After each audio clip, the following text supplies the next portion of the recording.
ഏകീകൃത കുർബാനയെ ചൊല്ലി എറണാകുളം അങ്കമാലി അതിരൂപത ആസ്ഥാനത്ത് വീണ്ടും വൻ സംഘർഷം. ബിഷപ്പ് ഹൌസിന്റെ ഗേറ്റ് തകർത്ത് അകത്തുകയറാൻ വിമത വിഭാഗം ശ്രമിച്ചതാണ് വീണ്ടും പ്രതിഷേധത്തിലേക്ക് നീങ്ങിയത്. കുർബാന വിഷയത്തിൽ സമരം ചെയ്ത വൈദികരെ പോലീസ് വലിച്ചിഴച്ച് നീക്കാൻ ശ്രമിച്ചത് സംഘർഷത്തിന് ഇടയാക്കിയിരുന്നു. അതിനിടെ എഡിഎമ്മിന്റെ നേതൃത്വത്തിൽ നടത്തിയ ചർച്ചയിൽ സമവായമായില്ല. 21 വൈദികരെയും അറസ്റ്റ് ചെയ്ത് നീക്കും. സ്ഥലത്തുള്ള മറ്റു വൈദികരും അറസ്റ്റ് വരിക്കും. നാളെ വീണ്ടും കളക്ടറുടെ ചേംബറിൽ ചർച്ച നടക്കും. അതിനിടെ അതിരൂപതയുടെ പുതിയ അഡ്മിനിസ്ട്രേറ്ററായി മാർ ജോസഫ് പാംബ്ലാനിയെ നിയമിച്ചേക്കുമെന്നാണ് പുറത്തുവരുന്ന വിവരം. മാർ ബോസ്കോ പുത്തൂർ സ്ഥാനമൊഴിയാനുള്ള സന്നദ്ധത സിറോ മലബാർ സഭ സിനഡിനെ അറിയിച്ചു. സൈഫുനിസ അലിയാർ ചേരുന്നു നമുക്കൊപ്പം.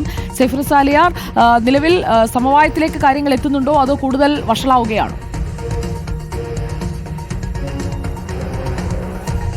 സുജയ, ഈ സിറോ മലബാർ സഭ അങ്കമാലി അതിരൂപതയിലെ എറണാകുളം അങ്കമാലി അതിരൂപതയിലെ പ്രശ്നം എന്ന് പറയുന്നത് ഏകീകൃത കുർബാനയുമായി ബന്ധപ്പെട്ടാണ്. അതിൽ ഈ ജനാഭിമുഖ കുർബാന അർപ്പിക്കാനായി താല്പര്യപ്പെടുന്നവരാണ് ഈ വിമത വിഭാഗം. ഏകീകൃത കുർബാനയാണ് സിനഡും അംഗീകരിച്ചിരിക്കുന്നത്. ഏകീകൃത കുർബാന എല്ലാ പള്ളികളിലും നടപ്പിലാക്കണം എന്നുള്ളതാണ് നേരത്തെയുള്ള നിർദ്ദേശം. ഇത് ഈ പിന്തുടരാതിരിക്കുന്നതിനെ തുടർന്നാണ് ഇപ്പോൾ എൻ്റെ പിന്നിൽ കാണുന്ന ഈ ബസിലിക്ക പള്ളി അടക്കം കാലങ്ങളായി അടച്ചിട്ടിരിക്കുന്ന എറണാകുളത്തെ തന്നെ ഏറ്റവും പ്രധാനപ്പെട്ട പള്ളിയാണ് ബസിലിക്ക പള്ളിയാണ് അടച്ചിട്ടിരിക്കുന്നതിലെ പ്രധാനപ്പെട്ട കാരണം ഇതാണ്.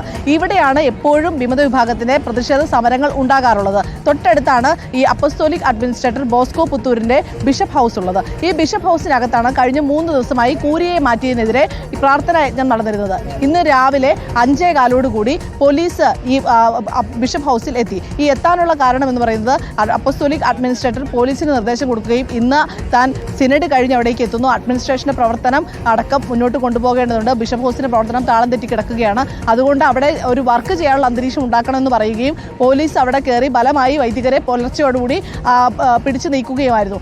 ഇതേ തുടർന്ന് ഇവർ ഈ പള്ളി കോമ്പൗണ്ട് അകത്ത് കയറി പ്രതിഷേധിച്ചു. 21 വൈദികർ. ഇവർക്ക് പിന്തുണയുമായി വിമത വിഭാഗം പുറത്ത് റോഡിന് സൈഡിലും വന്ന് പ്രതിഷേധിച്ചു. പോലീസ് അകത്തും പുറത്തും ഉണ്ടായിരുന്നു. തുടർന്നാണ് ഇവിടെ ഒരു വിവാഹ ചടങ്ങുമായി ബന്ധപ്പെട്ട് പാരിഷ് ഹോള് ഫ്രീ ആക്കി നൽകണം, അതുകൊണ്ട് ഇവിടെ നിന്ന് വിമത വിഭാഗമൊക്കെ നീങ്ങാം എന്നുള്ള ധാരണയുടെ പുറത്താണ് വിമത വിഭാഗത്തിലുള്ളവരെല്ലാവരും തന്നെ ബിഷപ്പ് ഹൗസിന് മുൻപിലേക്ക് നീങ്ങുന്നത്. പിന്നെ അവിടെ ചെന്നിട്ട് പലതവണ ഇവർ ഗേറ്റ് തള്ളി തുറക്കുകയായിരുന്നു. പലതവണ ഗേറ്റ് തള്ളി തുറന്നു. പോലീസ് പ്രതിരോധിച്ചു. പോലീസ് വളരെ സംയമനത്തോടെയാണ് കണ്ടത്. സാധാരണ നമ്മളൊരു പ്രതിഷേധ പരിപാടികളിൽ, പ്രതിഷേധ മാർച്ചിൽ ഒന്നും കാണുന്ന രീതിയിലല്ല ഇന്ന് പോലീസ് പ്രവർത്തിച്ചത്. വളരെ സംയമനത്തോടെയാണ്. 100-ലേറെ പോലീസ് ഉണ്ടായിരുന്നു. പക്ഷേ പോലീസ് വളരെ സംയമനത്തോടെ നിന്നു. ഗേറ്റിനകത്തും പുറത്തുമായി നിന്നു. ഗേറ്റിന്റെ ഓരോ ഇഴയും ഊരി ഇവർ കയ്യിൽ പിടിച്ചുകൊണ്ട് നടക്കുന്ന സാഹചര്യം വരെ ഉണ്ടായിരുന്നു എന്ന്. പക്ഷെ അപ്പോഴും പോലീസ് ഇവർക്കെതിരെ ലാത്തി വീശുകയോ ഒന്നും ചെയ്തില്ല. പലപ്പോഴായി ഇതിനകത്ത് കയറണം, വൈദികരെ അകത്ത് കയറ്റണം എന്ന് ആവശ്യപ്പെട്ടപ്പോഴും പോലീസ് ഇപ്പോൾ സാധ്യമല്ല, നിങ്ങൾ പിരിഞ്ഞു പോകണം എന്നാണ് പറഞ്ഞത്.